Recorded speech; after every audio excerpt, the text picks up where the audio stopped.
Being on Ways and Means is an honor. I was chair of Ways and Means in the Iowa Senate, and now being part of it in the federal government is quite amazing. And so obviously the big things that sort of are going bump in the night I see is obviously the Tax Cuts and Jobs Act and all the things that are sunsetting. And you think through what sort of affects you and what we'll be working with is, you think of research and development expensing that has gone, one-time expensing has now gone to over 5-year expensing. It really hurts our research and development and what we're doing in our companies. Bonus depreciation also with manufacturers buying equipment and stuff, it goes down 20% each year now.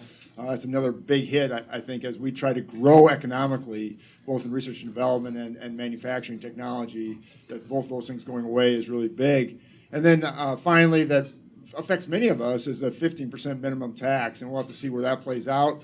It was noted last night by the Biden administration in his speech, but this is something that has to get through Congress, and I just don't see an avenue going down that path. But, on the world stage, they expect that to happen, and so that's a big thing. And then finally, dealing with trade. It came out this past week that trade, we're at a $948 billion deficit, which is huge. Of that, you have China exporting to our country $538 billion, and we're exporting to China $131 billion.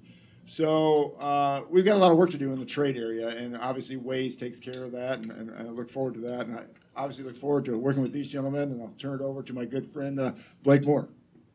Thanks, Randy. I guess I'm a little bit confused because after last night's State of the Union, I thought this was supposed to be a meeting we were gutting Medicare or something. So I'll change up my talking points just a little bit on that.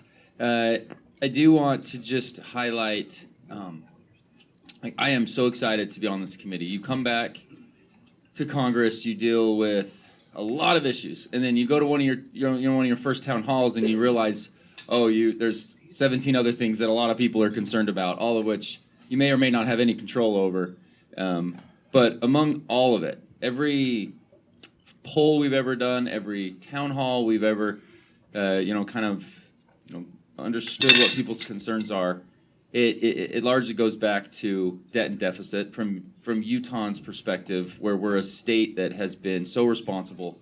We see the value of economic growth. We see the value of low taxes to create opportunities for businesses and people, all while still focusing heavily on philanthropic measures. Like, that's what drove me to be in this role in Ways and Means. Is kind of Utah's never had a Republican member in the House Ways and Means Committee, and we had one Democrat in like the 60s for like one term. So we have not had representation on this, all the while we're such a model for the nation as far as how to grow a diverse economy, how to keep taxes in check, as well as embrace the social aspect of doing right by those that are in need.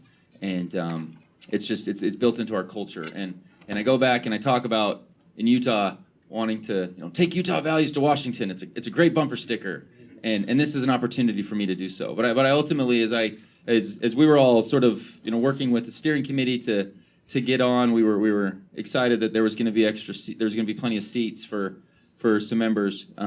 You have a really good group of folks that are serious members of Congress that want to do the serious things. The way I will view success over the next several terms, if I'm fortunate to be reelected, is, am I able to bend that debt to GDP curve down? Am I going to be a part of not adding so much onto my kids' debt?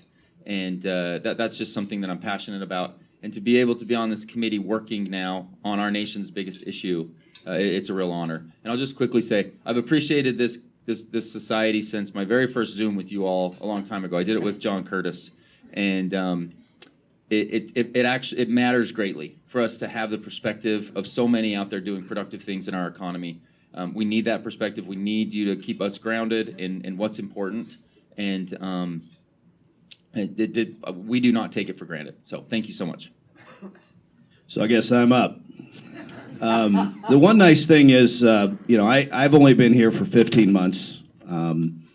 I mean, there's an argument I've been around here for 30 years, but for the most part, 15 months. And so when you look, I'm number 25 of 25. So I guess when you look at this, Number one in our hearts. Number one in your heart, but number 25. The nice thing about that was when we did the field hearing out in West Virginia. Some of you probably watched that.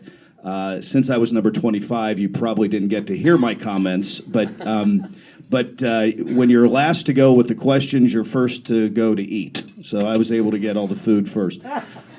The other thing, I really appreciate the staging with this, and the society has done a great job because, as you can tell, I think I'm the only one sitting in these chairs that my feet actually don't touch the ground, but we all look about the same height.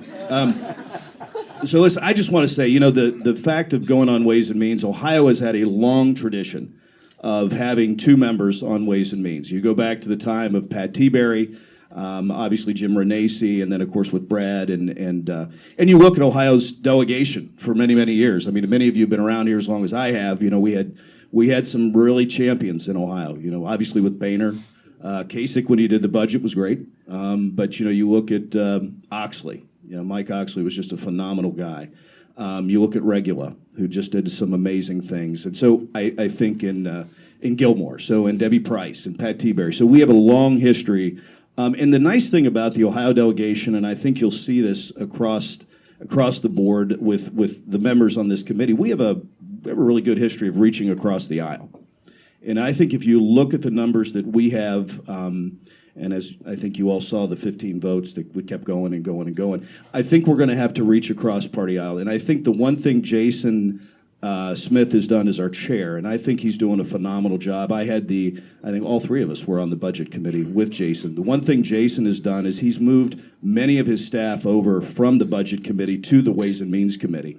And the one thing about that is they did a phenomenal job as the ranker on the budget committee. And that staff is just amazing. So I think all of you, as you work with Ways and Means, are going to find you just have a top-notch staff.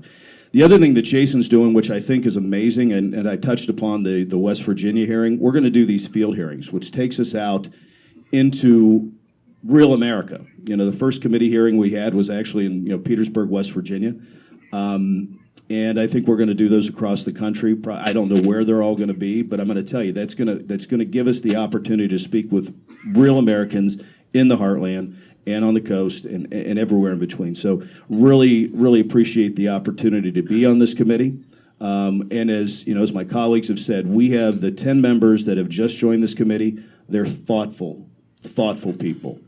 And they're not people that just want to chin wag for 15 minutes of glory. They're people that really want to do what's right on behalf of this country, and they're serious people about getting serious things done. So I'm happy to join this committee. Thank you all for having us for breakfast this morning, and thank you all for kind of equalizing our height difference by sitting us here. So, thanks so much. Good enough. Thank you, guys.